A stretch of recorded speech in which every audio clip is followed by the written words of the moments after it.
Hey friends, how's it going? The movie starts inside an operating room where a woman is in the middle of a difficult delivery.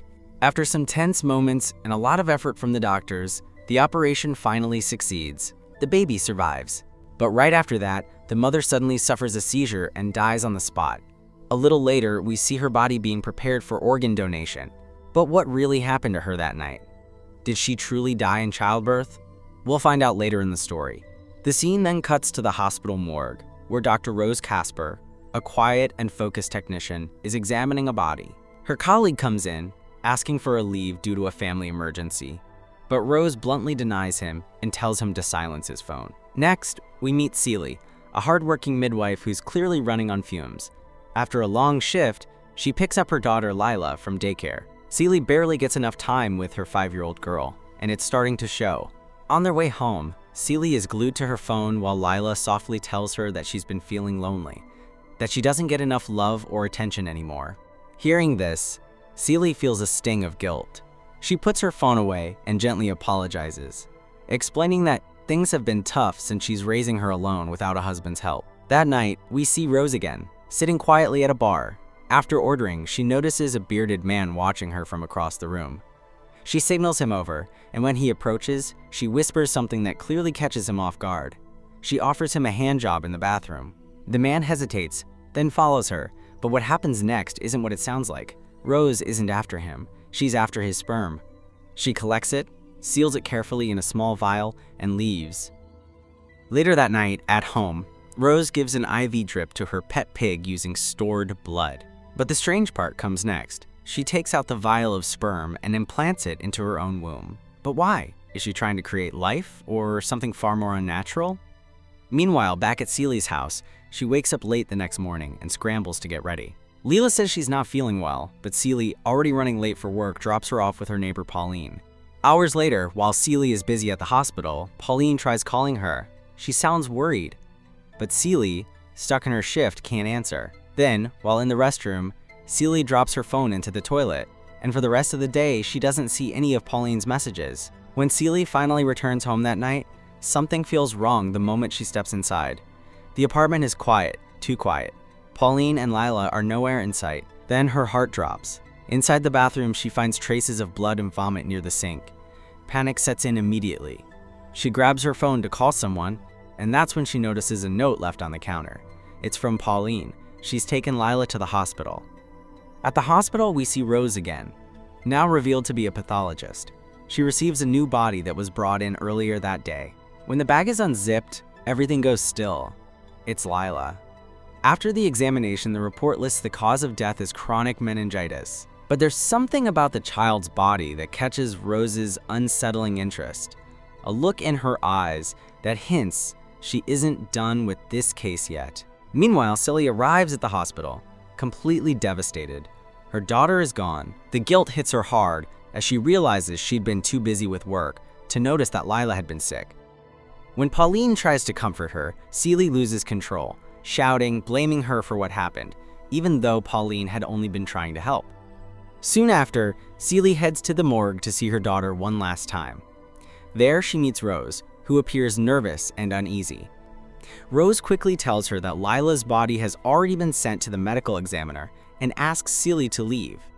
Later that evening, as Celie's colleague Rita drives her home, Celie spots Rose outside the hospital, loading a large suitcase into her car. Something about it doesn't sit right.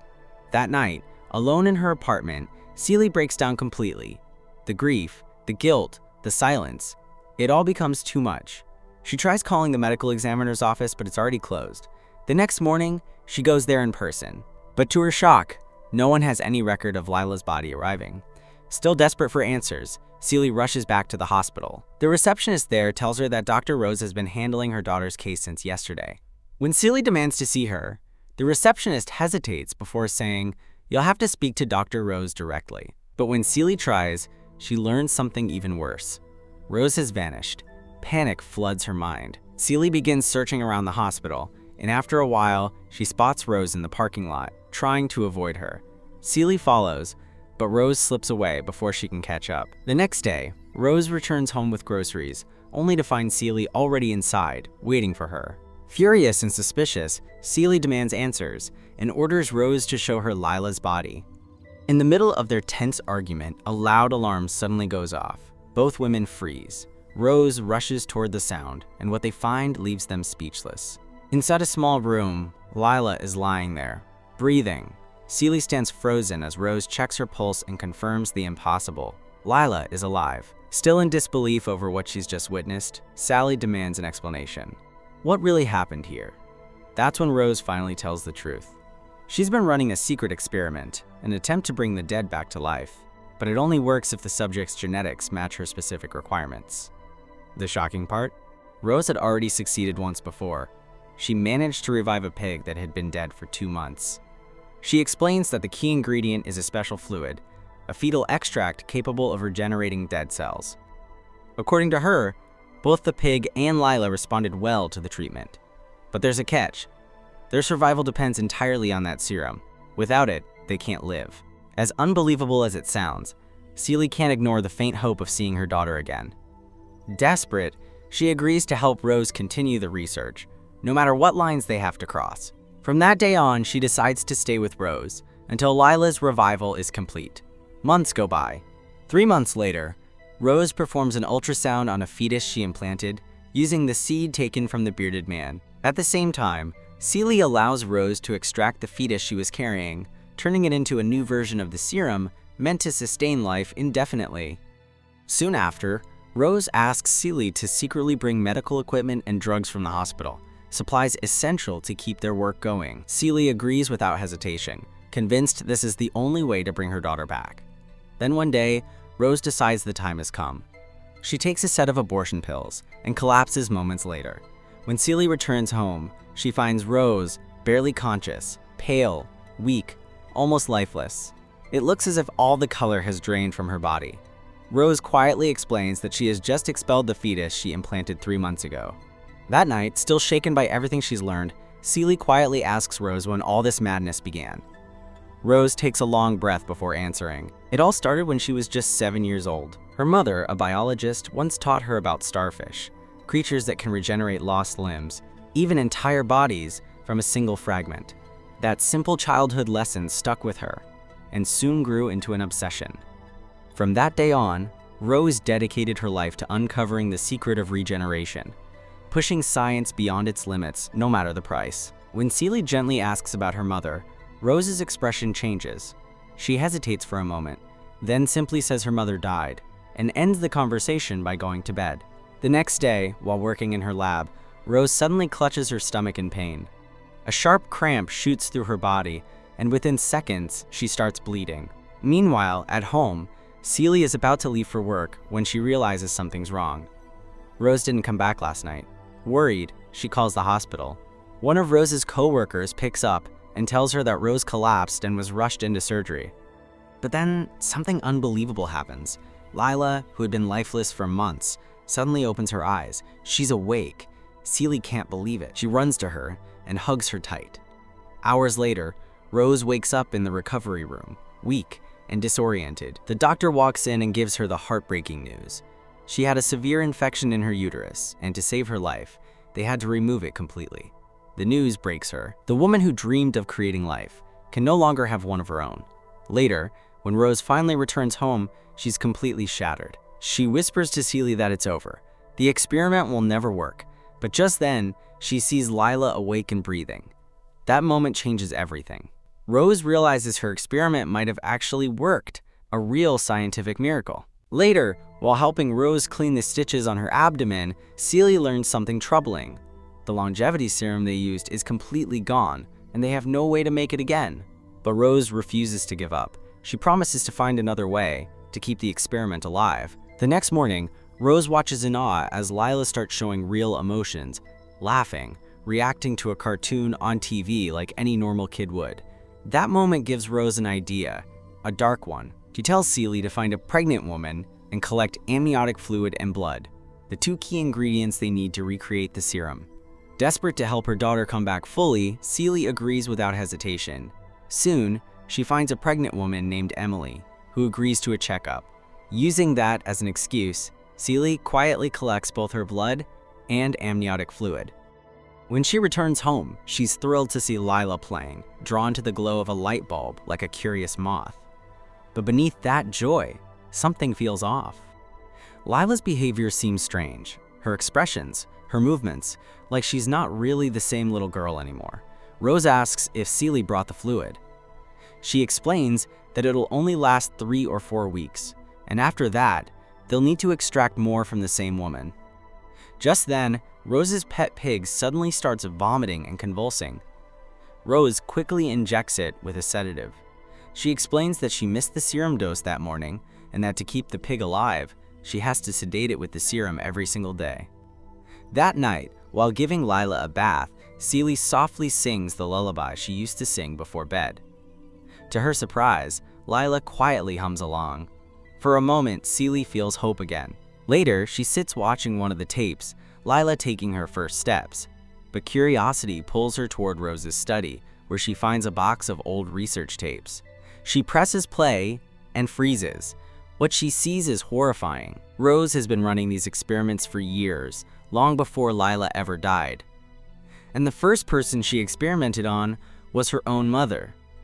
A month later, Celie once again extracts amniotic fluid from Emily, pushing the experiment further than ever. But this time, things go terribly wrong. She almost harms the unborn baby in the process. After taking Emily's blood sample, the pregnant woman starts to sense something's off. She looks uneasy and tells Celie this will be her last visit here. Starting next month, she'll be going to Lenox Hill, a hospital in the city. Trying not to offend Celie, she quickly adds that it's nothing personal. It's just that the other hospital has better facilities. Celie freezes. She doesn't know what to say. Losing Emily, their only viable source, sends her into silent panic. That evening, she tells Rose everything. Desperate, she asks why it has to be Emily. There are so many other pregnant women they could use. But Rose shakes her head. Emily is the only one whose amniotic fluid matches Lila's DNA. She's the key, the only one keeping her alive. When Celie brings up Rose's mother and the experiment she ran on her, the tension explodes. Rose insists she's doing all this for Lila, that she's trying to save her. Their argument ends abruptly when they hear Lila crying from the other room. The next morning, while Rose is in the shower, she doesn't notice Lila climbing out of her bed. Moments later, the silence is shattered by the piercing squeal of a pig, one of Rose's test subjects. Rose rushes out, dripping wet, only to find a horrifying scene. The pig is dead. Lila killed it. Panicked, Rose quickly ties Lila up, terrified that the child she brought back might become violent, even toward them. Days pass, and the tension between the two women grows heavier. The amniotic fluid extracted from Emily has now been used up. Desperate to help, Rose comes up with a new plan, a bone marrow aspiration. She asks Celie to draw fluid from her bone using a large needle, hoping it'll keep Lila alive a little longer. But it doesn't last. One evening, Rose finally speaks the truth. She says maybe it's time to let her go. They've done everything they could. There's nothing left now, except one final desperate idea. She suggests bringing Emily's organs and transplanting them into Lila. Maybe that could save her. Celie doesn't respond. She just stares at her daughter, lying weak and motionless.